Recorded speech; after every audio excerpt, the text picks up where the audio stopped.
Nodhia machielo nyakoro mgajuang morwa ke chindo ni maro Oimore odiochieng no mogik mar dwe mar ang'wen. Odiochieng mabende koro oganda mathoth ahinya rito yueyo ma odiochieng makiny miluongo ni Labor Day.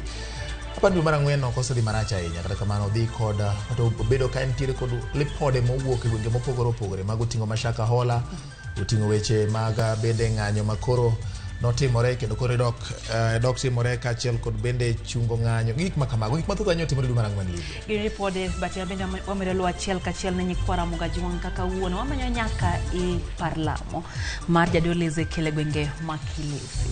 Gin weche nyakwa Ramogi mwaketo nigi kukugi duto te, omiyo kamoro amora ma intie kidwa ni mondo ing'e adieri e weche manyien mag Oimore nyakwa Ramogi ma kama inyalo yudogi. Machiegni nyakwa Ramogi bende pare inyalo tudori kodwa namba 360 kata namba kata live mar Facebook man Facebook marwa mar Ramogi TV Kenya, YouTube kaachiel Twitter handle en @Ramogi TV KE. Machiegni nyinga en George Bati. Machiegni nyakwa Ramogi Juang be thuolo matudi kodwa e lai mar ote machuok mana kaka Bati osenyisi kanyo dwar mar yudo pachi e chendo ni mar Oimore ka bende wachako gi weche manyien. Wantiere kanyo gi Winnie Adoyo ma lokonwa weche gi nyinga Lydia Okeyo.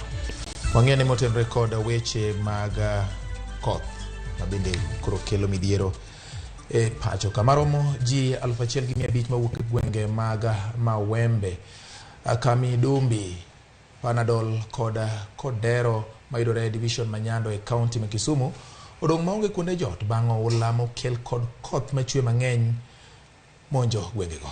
Jafwambo marwa James Okoth lero oula no kelo pong' mar aora Nyando ma bende koro muomo kendo ywero miere. Oula mol gi teko bang' muomo kendo rocho dak mag oganda ma kwandgi okalo 1,500. Omanyo yore enowuon kochomo aora Nyando, aora ma bende opong' ma okalo kiewo, kendo weyo jopur ma hero gi lal bang' yweyo puothe malachgi oheo eka 100. Ohula makamano orocho koda ka ngima le kaachiel gi jamni. An gi nyithindo kaka nyithindo ma chai kende onge, lanjo nyithindo kaka nyithindo dhi chiemo onge, ot bosa dhi gi pi, kar nindo be onge na odhi, matras na odhi, gwenda odhi, kaka nyatimo sani onge. Ne ochuno moko kuom jodak mane ohula nodaro e gwenge ma Mawembe, Kamidumbi, Panadol kod Kodero mayudore Kakola location, Nyando division e Nyando sub county mondo obuore genga paya ma Kisumu Nairobi bang' koth yweyo kendo ywero utegi. Nyathino juk mana ka dhi gi pi. Sirkal nisaidie wainyore otamo wang'a barang'edo dhi ma baranget madong na umura wode atimo nang'o konyo uru chwara be onge pi nodhigo. Adake ye kuma pi owuoke niendi, pi oketho gigewa mang'eny. Kaka anatimo biashara mar duka, gigega mag duka pi oimo te, gwendega be mapidho pi oimo te. Koro dakwai sirikal mondo konywa. Gigewa modhigo wayud kaka wanyalo yudogi. Suluhisho mare en daik kod ka kuonde ma Nyando gogo kona kona ka ginyalo yaro mondo dhi tir. En gima dwaro teko mar national government, to wasir national government lwedo to gonwa daik motegno modin kochakore piny nyaka malo kaka mochwa neno ger ka polis ka dhi apondo cha en pi ok muome. Bang' tony e masira mar oula no, midhiero mar kech kod nong'no koro ng'ong'onegi ka lek mar yudo kuonde jot koro odong'negi mana ka lek. E kinde ma oganda go medo chwalo ywakgi ka kwayo piny owacho mondo oranggi gi wang' mamuol, ikwayo migepe mag piny owacho kod mago mag ji giwegi mondo oti machiegni gi piny owacho ma kaunti no mondo ochwal kony ne jogo ma oyudo chandruok. James Okoth, Ramogi TV. Jatend piny Kenya William Ruto singo chuga put mabiro timo nonro e weche mosebedo katimore gwenge Mashaka Hola e kaunti ma Kilifi kama kwan ji mathoth osewito e ngimagi kaluwore gi puonj moko mag din ma osebed ka ipuonjogi. Ruto yango ne piny Kenya en piny ma oluoro Nyasaye kendo piny owacho ok bi yie mondo jomoko manok ti kod din marach rocho ratich oganda ma moko chwe lalo koda ka ngimagi. Jatend piny osingo timo romo gi jotend dinde ma pacho ka mano mar sumo paro kendo keto winjruok e wi yore makare mag tayo kuonde lamo e pacho ka. Nitafanya consultation na viongozi wetu wa dini katika taifa letu la Kenya. Tuwe na task force so that we can weed out the characters who want to abuse religion, to run businesses and things that are anti-religion in the Republic of Kenya. That we want to provide a framework agreed with our religious leaders, a framework that will provide for self-regulation so that church, so that religion, so that our spiritual leaders can have a mechanism where they can point out to government those who want to abuse religion for other purposes.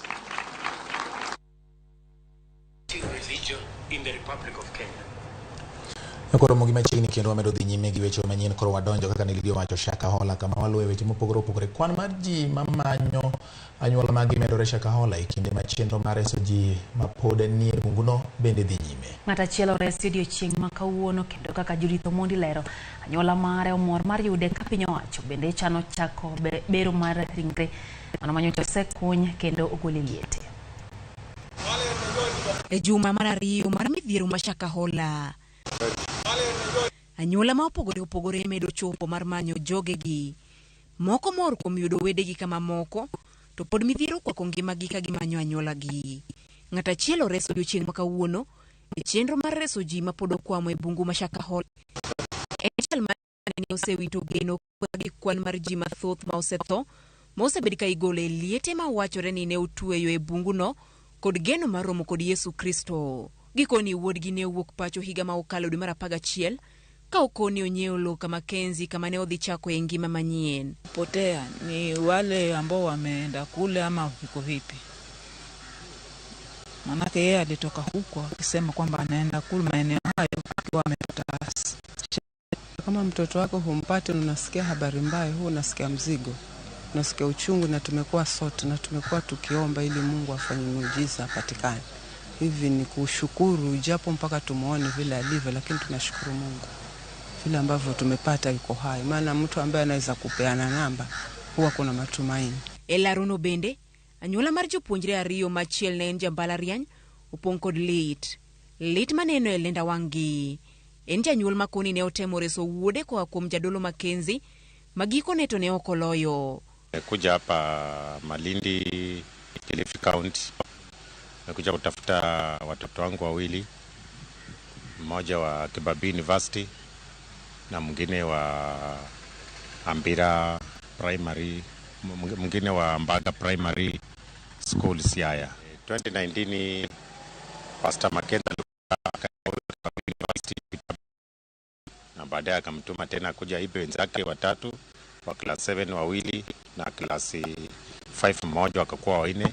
Chopo mar Shakahola en mar jonyuol mar bewo gi wacho ndo magkunyo liete ni alikuja akaachilia vijana wanne wakarudi, lakini Kibabii ikakuwa bado wako naye kwa sababu na agenti wake akaachilia wadogo fulani sukumwa. Pinyo wacho igeno ni biro chako bero mar ringre mane ogole liete odiechieng' makiny ka bende gisingo tiyo kod jobero mathoth mamoko e kaunti Busia, Kapsabet kod Kisumu kaka achiel kuom yore mag ruyo bero. Igeno ni ringre duto maromo 110 ibiro kod nonro mar yangogi. Judith Omondi, Ramogi TV.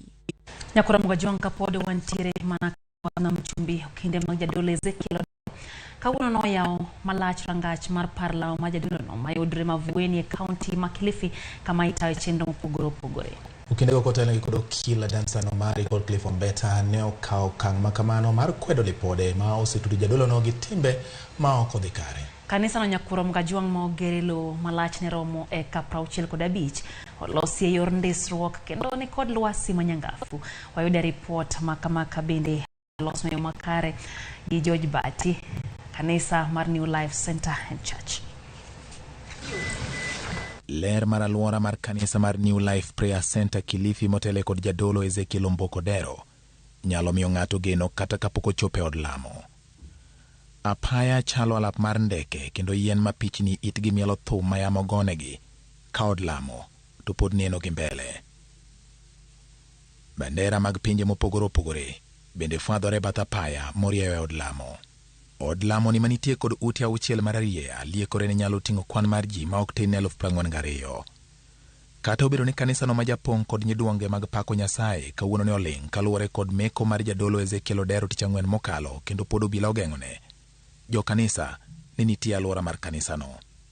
Ei kanisa, kwan kombe mopangi ranyisi maratung' nyiso adier kwan mathoth mag oganda machopo e odno mar winjo wach.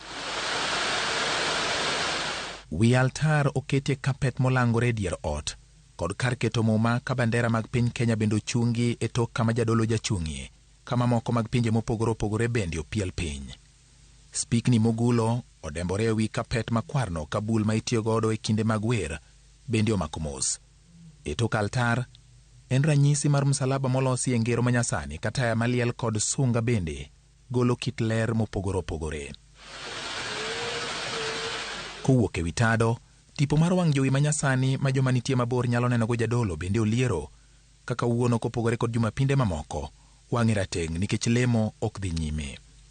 Kaluwore ni kanisa mar jadolo Ezekiel ong'ere kod lemo manyuolo honni, otende ni midhiro mipiele jomatuo bende oketi ne jomatuo, ka joma orito jotuogo bende oketnegi kombegi. Kata bed ni chuny to yieng' e kinde ma ji odonjo od lamo, ringruok nyalo denyo. Mane momiyo magawa manyasani bende ogere kanisa no, kendo kuonde ma joma ideo nyalo yueye bende nitie. Mondo geng'gi chien joma chunygi nyalo bedo kod gombo mar mayo kanisa sadaka bang' alam, bengi bende ogere e kanisa onogo. E kinde ma pi hawi bende oketni agola moyiedhi. Weche mag somo bende jadolo Ezekiel ne ok oweyo chien.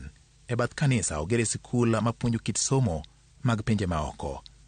Kata obedo ni kawuono alam ne ok odhi nyime kaluwore kod meko mar jadolo Ezekiel, jo kanisa kod okinde mag jadolo Ezekiel Odero moting'o Danstan Omari ne ochopo e alwora mar kanisa no kendo dok ne jadolo Ezekiel wi seyo mancho miyo piny owacho make ka ipenjo kama oyudi omenda.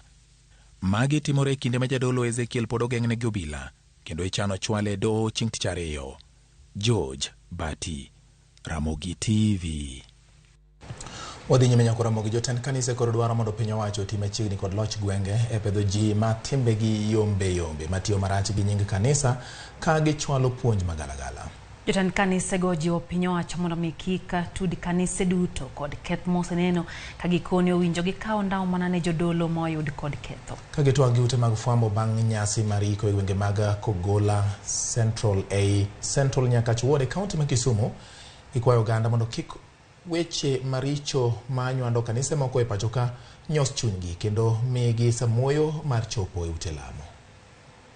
Akwayo sirkal marwa kochakore e mji 10 kendo ni ng'ama rito gwenge 10 kaeto sud kodwa nyaka assistant chief, wadhi nyaka e chief, wachop nyaka e DO ma en assistant commissioner, mondo jogi ong'iyane nikech jok matimo timbe makamagi pastors gi wadak kod gini dierwa ka.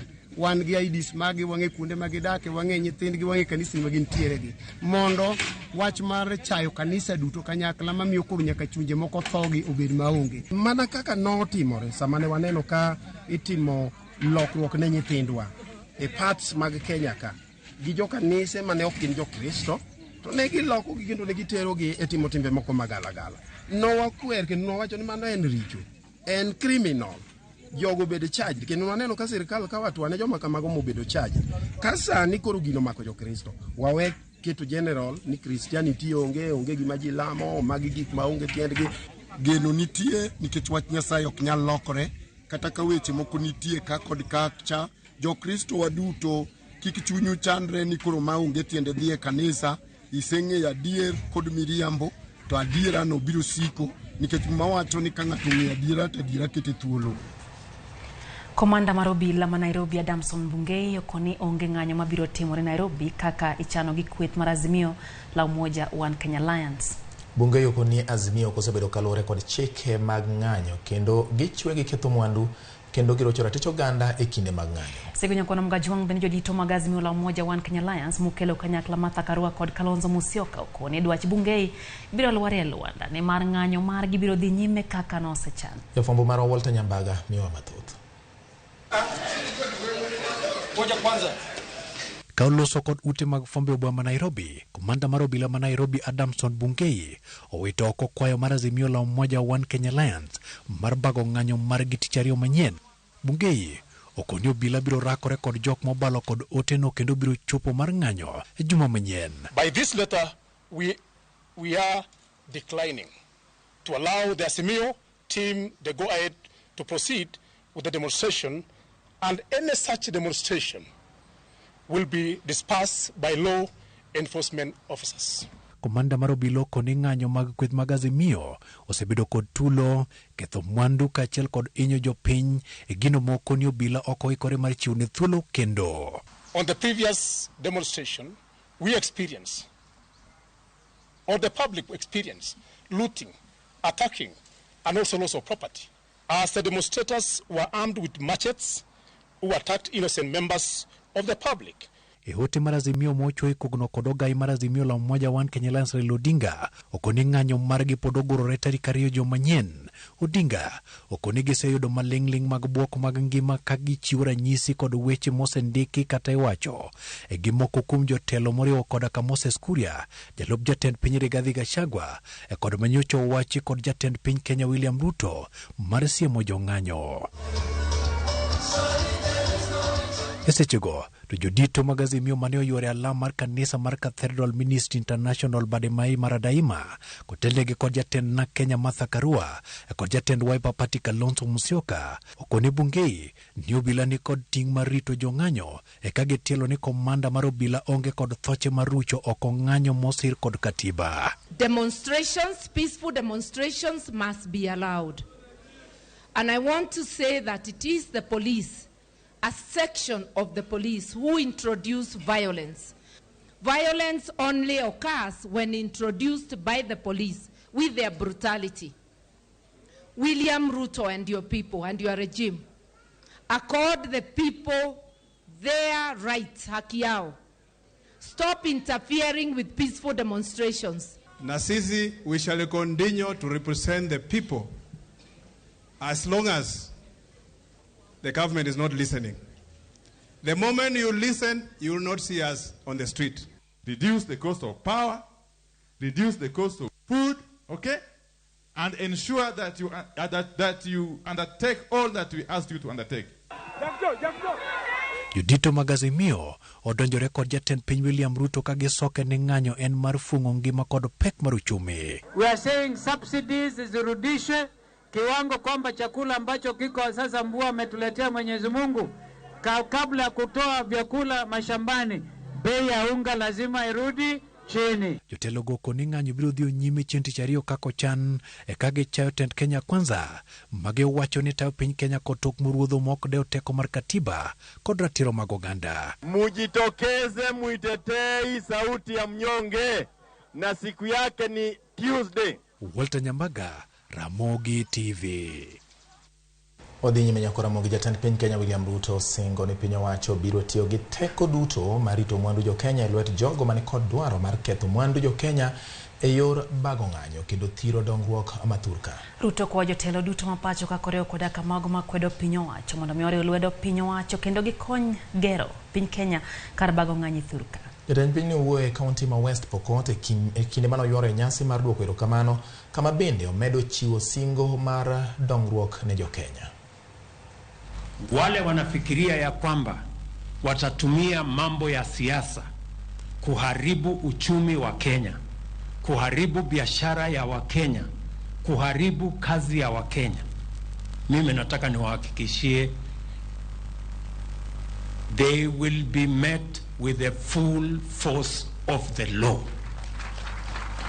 We will protect every citizen, protect their business, their interests, and their jobs, to make sure that we have a country that is founded on the firm foundation of the rule of law. Na tunaheshimu kila mtu. Tunaelewana jameni? Si mnasema tuendelee ama mnataka tuendelee na mambo ya siasa? Si tulimaliza siasa tarehe 9 mwezi wa 8 mwaka uliopita? Si wale wanataka tuongee siasa, si iko siasa hapa mbele? Wajipange, tutakutana mbele. Kawuok West Pokot Nyakoram Gajuang kap bende podogo manatacha mago mag siasa watiri nyaka kaunti ma Homa Bay kamare uruok jodonga basu by kaunti ma Homa Bay okwedo ng'anyo makweth mar Azimio la Umoja One Kenya Alliance chano bago ipachoka chieng' tich ariyo mabiro. Gidongo go wacho ni ng'anyo makamano biro rocho dongruok e gwenge ahinya to makaluo. Oganda mar Suba kuom higni mathoth wasebedo chien e dongruok mar piny kod mwandu mar piny. To wach maduong' oromo ne kaka wuono en kwedo paro mar jonyuol mondo wuogi kadhi ketho thuologi mar tiyo kagigo koko e yore kagikwayo gik ma koko kinyal kelo. Nyithi kiye mondo liete machandore to gige gibiro timnegi maundo nikech mandamano jo maunde madonje mang'eny to dhi ketho gik moko ne joma ne onge gatia. Koro wakwedo kwa wacho ni ok wadwar mandamano kada ni jogo nyalo yie kar timo mandamano to gitim gikelnwa gik manyalo miwa dongruok. Wasebedo gi chandruok wan moe kata mana wang'a yore sama mandamano wuok nyithindwa mahinyore nyithindwa matho inego wang'ayo onge compensation mitimo ne kada jowago eko. Koro wadwaro development e Subaka we need development. Ok wadwaro weche mag koko biro kelonwa dok piny, wadwaro dongruok mondo dongruok obedie mana kama mandamano onge dongruok biro bede.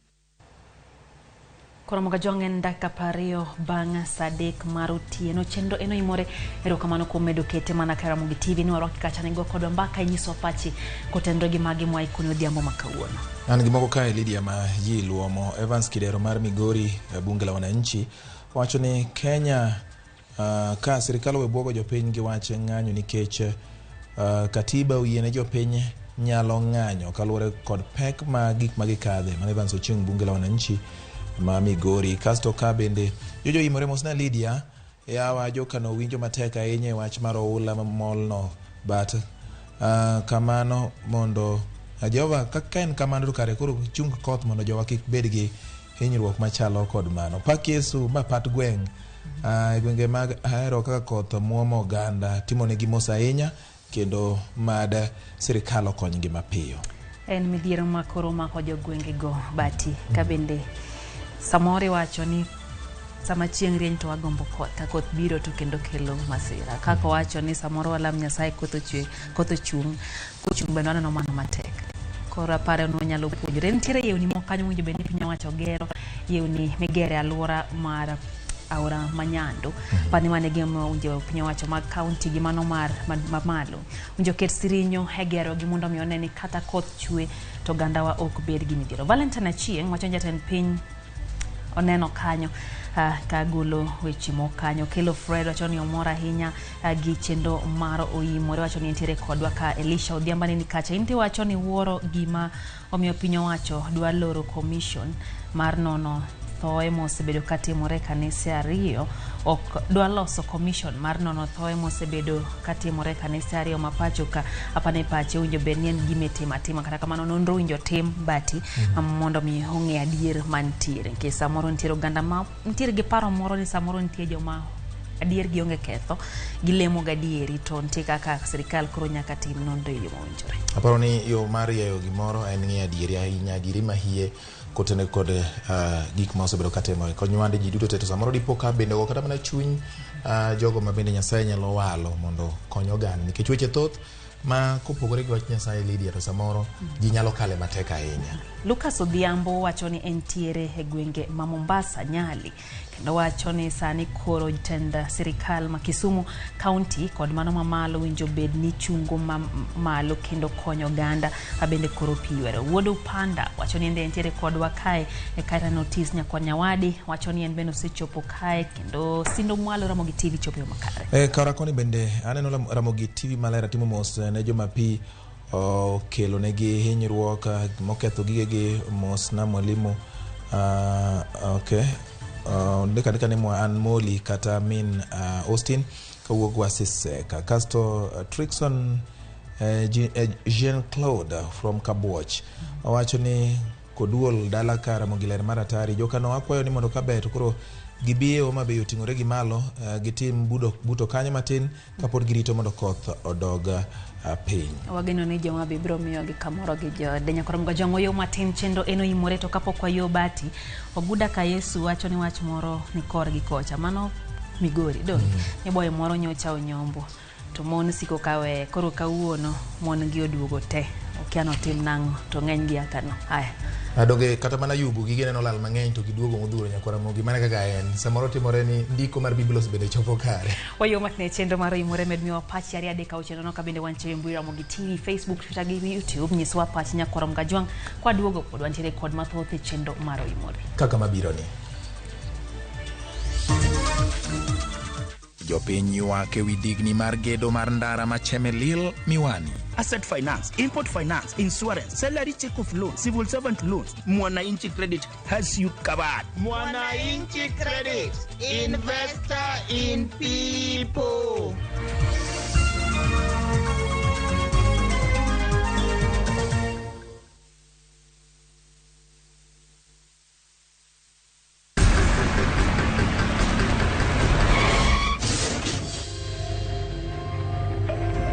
Pole sana madam. Usijali. Wacha wasiwasi. Jana ni nini mbaya? Unaangushaji customer bana. Kuendesha bike bana. Nimemwambia atulie. Atulie hajamumia. Niko na bima boda. Bima boda. Bima boda inaketa kila kitu. Aje sasa. Bills zote za hosi ziko catered for. Chukua simu yako. Una dial *487#, choose insurance. Alafu na select hapo bima boda, fuata hizi instructions zote. Once you pay unapata that party sticker yako instant. Kain gi okumba mar boda boda mari, kata kama sira ujuki, one kodi, kiki baji goi, bang masira. Yudo okumba mar bima boda, ne boda boda ni kawuono, e nengo moyweyo mar shillings 100 kende. *487*4# mondo mi yud bima boda.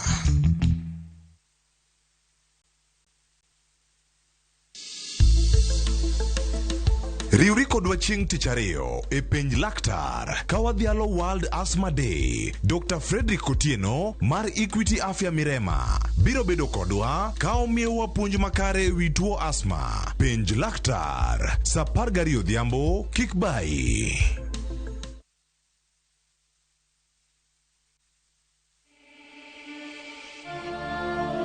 In what is now Kenya's worst drought in 40 years, over 5 million Kenyans are facing starvation. And almost 1 million children are staring into an uncertain future due to hunger and malnutrition. The situation is predicted to get even worse in the coming months. Our time to act is now. We have always been there for each other in the spirit of togetherness. One people, one nation. Together, we can help children in the worst hit counties to have a tomorrow to look forward to. Every help counts. To send your donation, dial *802# on your phone or visit www.saidika.co.ke, an initiative of Kenya Red Cross Society and Saidika.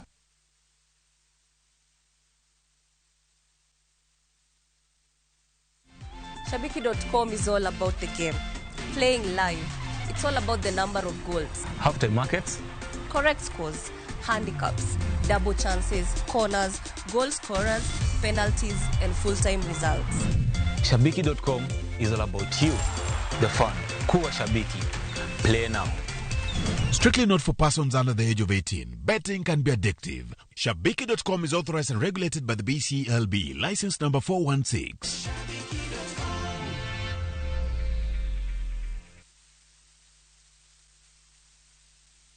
Kuna Nikita anadigida akizitingiza hapa ndani muta go crazy, oh muta go crazy.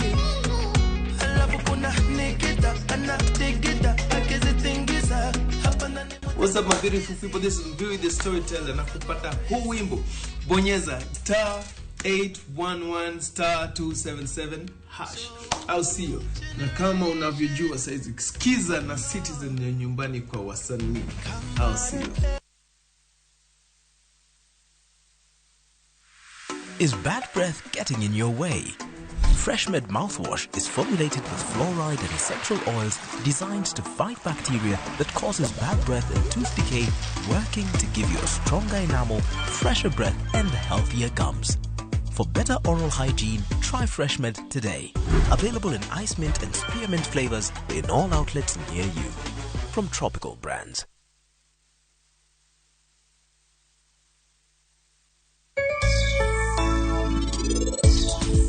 Ananeno ni en gima ber ka koro wuoda mabihanni oriwa rus kendo kae mar ariyo.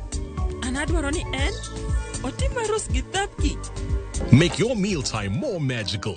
Buy any participating pack. Check under the cap to get your code and stand a chance to win free food shopping for a year, plus millions in instant cash, airtime, and shopping vouchers.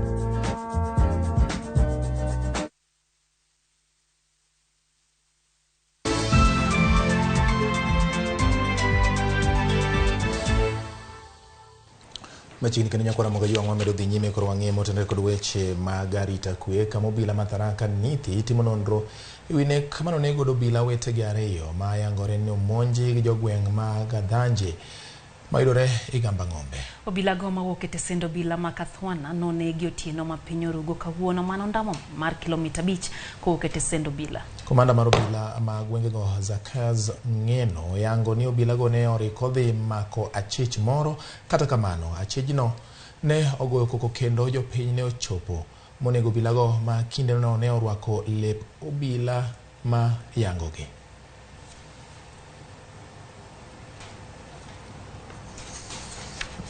Watu walikuja wana uniform, wana crown.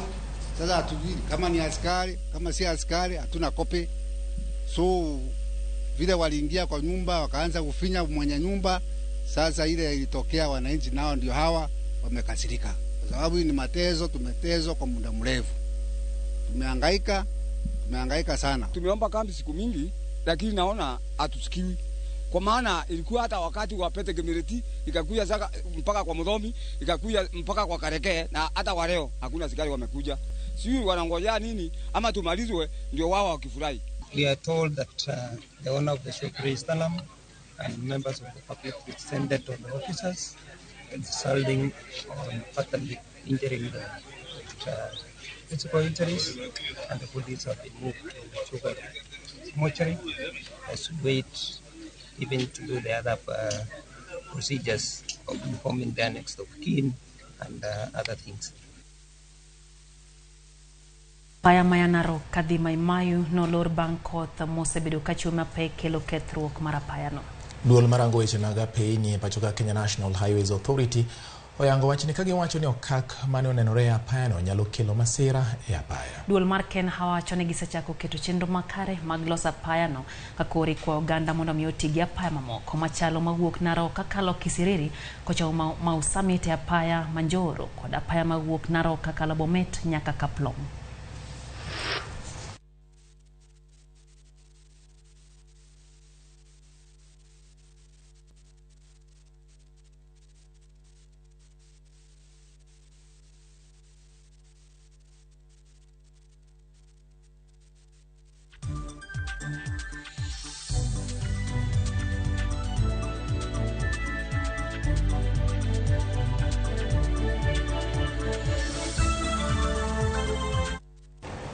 Pode wan mane mago motende kod weche mag apaya. Gedo mar ndara mawuok Miwani kadhi Chemelil kakadho Moroni nyaka apaya mawuok Kericho koro yulo ka jodak ma alwora no bende ni kod luoro ni nyalo bedo ni ojwang'e. Mana kaka jafwambo marwa Edwin Okoth lero no, gedo mar ndara no ma otudo kembe adek mag Regoniang en achiel kuom siro mag uchumi mag gwengego omiyo leo kod gedo mare medo ne jodak mag gwengego badho ka gitemo jiwo yuto margi. Ndara mawuok Miwani, Chemelil nyaka Moroni, kendo tudore kod apaya mawuok Kericho Junction ma Kipsitet, ne omi kembe ariyo, Sino Hydro kod Hechiang. Kilomita 23 mawuok Miwani nyaka Chemelil, kaachiel kod kilomita 16 matudo Miwani gi Ombei nyaka Ahero, ne onego gere lam, kod omenda maromo siling bilion 4 gi milion 900. Chenro no mabende ne geto bero nyaka moko kuom chiche ma Ahero, koro yulo kendo jodak ni kod kibaji. Po yo ama Chemelil Mamboleo Chemelil niendi en gima nochaki to ka nochake to sedhi mos saidi mabe koro bogo kata pachwa. En gima yudo ka ochung' odhi mbele ochung' odhi mbele. Koro ok wadhier ni to siasa moro samoro nitiere iye. Winjo be wawinjo mape pok wan sure but wawinjo ni gini endi dwa chung'. Koro ei chung'ne ni gini affectwa kendo waneno ka wan matek nikech yo emichiemogo. Ka yo onge to gik moko ok nyal dhi mbele. Kowuok Chemelil nyaka Moroni, kilomita 23 ne onego bed ni sani goyo lam e chenro ma bende ne geto gero lam e kilomita 16 mar ndara mawuok Songo nyaka Moroni. Siling bilion 5 gi milion 700 mane Kenya okete ndarano.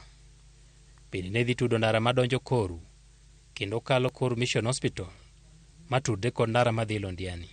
Gedo no osebed kadhi nyime. Kendo jodak Kibaji goyo ni rito magisebed godo kuom thuolo ma ok tin higni 20 nyalo medore. Osebed kilose marach tiwe koro ka piny ochomo kodwa kanye to wagik kanye jowadwa. Piny mar Kenya ni obiro marach koro konywa uru jowadwa. En chenro manigeno ni nyalo loko chal mar uchumi e gwenge ma ong'ere kod pur mar niang'. Pur mamoko kuomgi koro oseweyo ka gin kod midhiero mar chwalo mwanduno ne kembe kaka Moroni, Chemelil kata Kibos. Giyudo sida mar wuotho ginyal wuotho nyaka sikul nikech koth ng'eny to chuodho bende ng'eny. Koro wan gi sida ndara bokethore. Kata na jowa ma oko ma Nairobi wan gi owetewa gi nyimine wa moko mantie Nairobi, Mombasa. Gibe gisigi gonwa simu ni to yo chal nade. Gin gi geche gi kaka ginyalo donjo e mieche gi be tek. Koro wan gi problem kata ka koro jowa madongo ma oko go eko nyalo kelonwa kony ne jonyuolgi. Bende koro onge gimbe ka gibiro to koro giluor. Koro miyo wakwayo mondo ngimawa obed maber e piny kaendi e gweng'wa Chemelil Ward ka. Mondo jonyithiwa ka be oduogo konye jonyuol. Wakwayo sirikal ni mondo mi kata ka gidwa konyowa to gikonywa e yor yoni endi mondo obed maber mondo mi jowa ka be nyalo biro mondo mi otim ang'ono kelnwa kony ka. Luoro bende nitiere ni gedo mar Ahero interchange osejwang'. Achiel kuom nderni mane medo geno ni tudruok e gwenge ma Kaluo koro donjo e rang'iny mopogore. Edwin Okoth, Ramogi TV. Ramogi ng'eyo ni wuok tich kiny en odiochieng' Labour kata Labour Day. Odiochieng' bende dhiale jotije mapacho ka. Ok ang'e ni bende jotich mor mano penjo ma wanyalo penjo e kinde ma koro oganda ikore ne nyasi mar dhialo Labour Day makiny. Koro mga jwang' riwruok ma jotije mapacho ka Kotu ikore ne nyasi mar odiochieng' jotije kata Labour Day matimore odiochieng' makiny.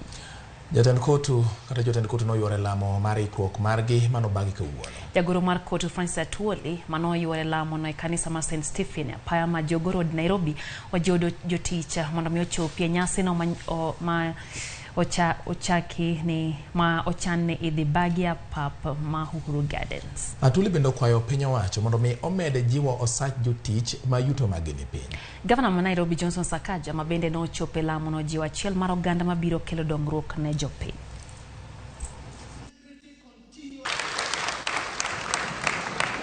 But I want to take this opportunity to appeal to all of you brothers and sisters to make sure that we turn up in large numbers tomorrow. Because His Excellency the President has accepted, and this President is unique. Because we as workers, we met and decided that we will support Azimio. And I was one of the chief campaigners of Azimio, as you know. When we have a problem, when any problem occurs in any given country, it is women, children, and workers who suffer most. So you must work with the government of the day. Hapa niko na MCAs wa ODM, niko na MCAs wa UDA. Niko na viongozi wa Azimio, niko na viongozi wa Kenya Kwanza. Nairobi tunajua hatuna servants quota, hakuna Nairobi annex. Tukichoma Nairobi hatuna pali pengine. We will stay united and we will make sure that there is peace in our city. Board manyien mar Miwasco singo mar bero chenro mag KOP Migori. Asset finance, import finance, insurance, salary check of loans, civil servant loans. Mwananchi Credit has you covered. Mwananchi Credit, investor in people.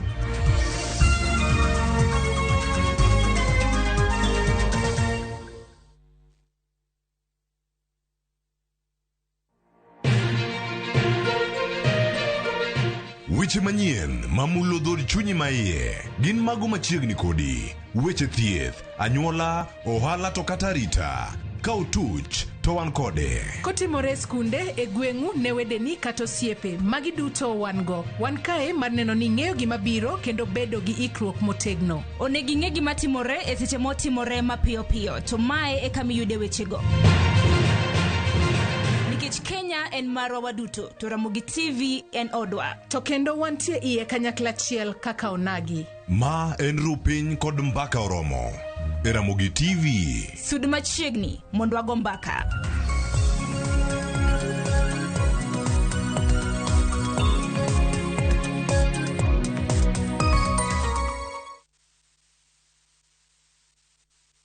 Jijenge na shilingi 1500 guaranteed kila wiki kwa kucheza Kaende Jackpot.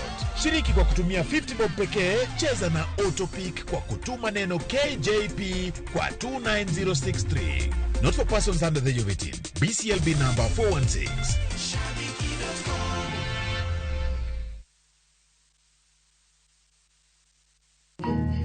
Chir ok ng'ur seche te. Ntie seche moko ma chir biro kuom wuoyo gi duol mamuol. To seche moko chir en duol mamuol mamiyi bedo gi geno mar temo kendo kinyne. Par niya, onge gima ber mabiro mayot. Kik ibed kod rapim mar tembe mikale kalure gi rem ma in go. Dial *811 *281# to get chir mar geno.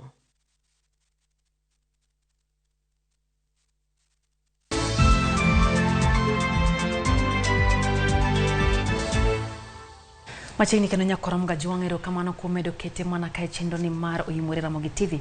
Wadhi mbele gi weche manyien. Kambi mar piny owacho ma KOP kaunti ma Migori miluongo ni Migori Water and Sanitation Company kata Miwasco osingo bero chenro ma KOP ne oganda e kaunti ma Migori bang' yudo board manyien. Jofumbo marwa ma Migori Jojuma miwa ler mar wachno. Kambi no mochune KOP e kaunti ma Migori wabende ong'ere kaka Migori Water and Sanitation Company kata Miwasco osebedo kathembo kuom higni mathoth. Mae osekel kod midhiero mopogore opogore to ahinya nok mar omenda e tayo chenro mag kambini. Lipot manogol kod duolno ma ochiwo wechego mag pi e pacho kae ma ong'ere kaka Water Service Regulatory Authority kata WASREB e higa mar 2021 ne oyango ni kambi mar KOP ni e kaunti ma Migori Miwasco ne obedo namba 77 kuom kembe duto ma KOP e pacho kae maromo 89. When I joined this company in August 2021, that is where it has been lagging, but I'm sure with the current government and the support they are rendering in, we are going to be top 30. Yes, expect good results from this board and the new government that we have in Migori. Midhiero ma kambi nosbiro ka kaloe osemiyo oganda mathoth e kaunti ma Migori ok yud pi e yo malong'o. Wadwa keto miyo udi 5,000 katin mwadwa rwako pi e miyegi chakre sani nyaka dwe mar 12. Kata kamano, tend kambini ka otelne kod jakom mar board mane manyien John Abuya wach ni koro giikore mane kambini koro chung' makare. Mine wuotho dhi mabor ke manyo pi to samoro pigno bolil, koro waparo ni wadwa tiyo matek gi ji te gi kanyakla te gi jok mochung' e idara mbalimbali mondo wahakikisha ni pi wuok maler kendo maromo. With the new board of directors coming in, we looking forward to offer good services, water service delivery to the people of Migori County, also by increasing connections to the households that have not been served in the past. Tend County ma Migori wacho ni koro ikore mar jolka ma Miwasco mondo koro chiw pi makare ne oganda e kaunti ni. Gima dwa wacho ne jo Migori ni mondo gi supportwa, akwayo gi support ma gimiwa en mani kik gine ng'ama kwalo pi jirani kato giweyo. Ka giyudo ng'ama kamano to gigonwa simu. To wang'ad pigno nikech pi ma jirani oketo ma ok ochulno ema miyo in ma in ichulo pi pigi ok donji. Lipot ma ogol kod migawo mar pi e kaunti ma Migori yango ni 50% mag pi ma ithiedho kendo ikeyo kod kambi mar Miwasko lal nono kendo kelo omenda ne kambini nikech moko pukore to moko bende ikwalo. George Juma, Ramogi TV, Migori. Sirikal osingo medo jiwo tuke mag rawere mar tego talanta. Asset finance, import finance, insurance, salary check of loans, civil servant loans. Mwananchi Credit has you covered. Mwananchi Credit, investor in people.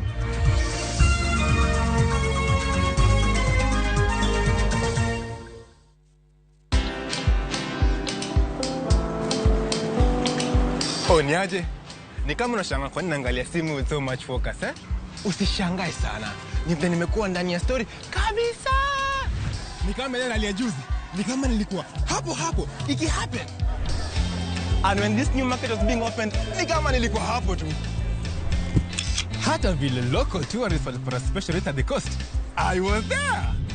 And when this new road was being commissioned, I was right there. Na hata wewe, unaweza kuwa ndani ya story wherever you are. Just download Citizen Digital. Stay informed on all the news and events as they happen across the country, the continent, and the world at large. Download Citizen Digital, Kenya's #1 news app.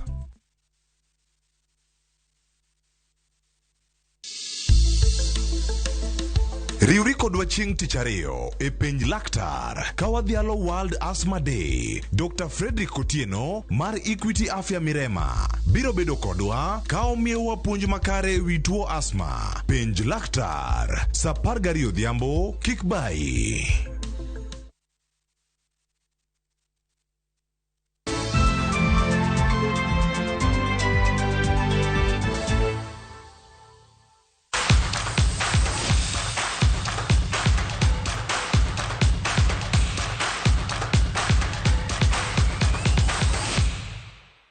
Machiegni wadonje weche mag tuke. Klab mar AFC Leopards biro ranko rekod Kakamega Homeboys e nus final mar okombe mar FKF Cup bang' kane giloyo Bandari gonde 3-0 e alap ma Kasarani. Ingwe noloyo gonde duto e tielo mokwongo mar tugono.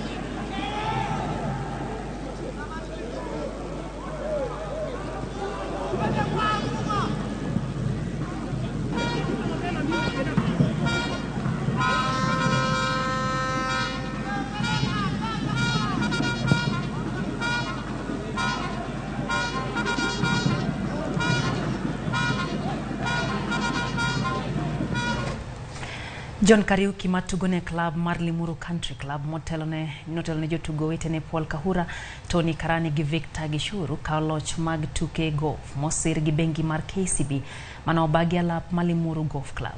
Kariuki noyudo points 37 machalre gi jatugo wadgi Tony Karani, ka Victor Gishuru noyudo points 36 mane omiyo gi loch mar points 110 kanyakla. Wilfred Gathu, Nicholas Gathuru, Wallace Wangura kachiel gi Mathu Nganga notieke thuolo mar ariyo gi points 106. Timbe ariyogo ng'ado tiko mar yudo iworo e tielo mar finals ni biro bagi alap ma Karen Country Club dwe mar 11 higani. Komachielo kind jotugo achiel kachiel James Kimani gi Skola Onsogo noyudo loch e kidieny mar yawuowi gi Wakeini kaluwore.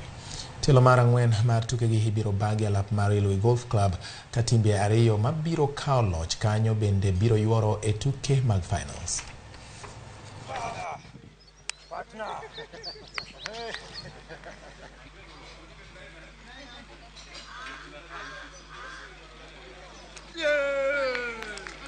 Well, we will probably have to play Karen one or twice before the grand finale, and I'm sure we are up for the task. one of our team members is a handicap one, so I'm pretty sure we can take Karen and we can take this into the grand finale and we can win. Tuke makelo kanyakla jotugo marawere orumo Yanga e kaunti ma Kisii odiochieng' ma kawuono e nyasi mano yuore gi jatend migawo mar weche tuke Ababu na Mwamba. Ababu olero ni maromo jotugo 123 oseyiere tuke mano kelo kanyakla jotugo mohewo 500 e lab mar skund sekondar ma Nakuru Boys. Jatend migawo no bende owacho ni jotugo ma oseyier biro yudo tiegruok e kuonde puonjruok mag rawere mong'ere kaka academies. Jogo mamanyo jotugo ma pod tindo to ni kod mich mar tuke mopogore opogore bende ojiwo mondo mi okaw okenge makare mar manyo jotugo kendo konyogi chwalo lek maggi.